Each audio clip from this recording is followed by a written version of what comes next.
এবং Souvik officially regular mini blog. তো সবাইকে শুভ সকাল।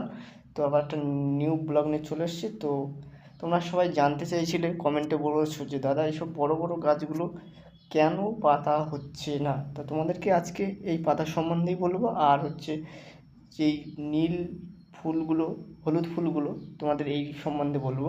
তো মোট কথা হচ্ছে বড় গাছগুলোই হচ্ছে শীতকালে পাতা হয় না, এটা গরমকালেই হয়। এই গাছটার নাম হচ্ছে কাঠচাপা। তো ওই কাঠচাপা গাছটা গরমকালেই ফুল টুল ভালো হয়। আর যেই হলুদ ফুলগুলো আছে পাশে, তো এইটা হচ্ছে বর্ষার সময় হয়, কাটিং হয়। কাটিং হওয়ার পরে একটু গরম গরম আসবে, তখন ফুল ওতে ভরপুরটা ফুল হয়। আবার এইসব ফুল হয়ে গেলে আবার বর্ষার সিজনে সিজনে আবার কেটে দেওয়া হবে। তো আজকের মতো এই পর্যন্ত কিছু জানার নোট ছিল, তো তোমাদেরকে জানিয়ে দিলাম। ততক্ষণের জন্য আবার নেক্সট ভিডিও আসবে, ততক্ষণের জন্য বাই বাই, সবাই ভালো থাকবেন।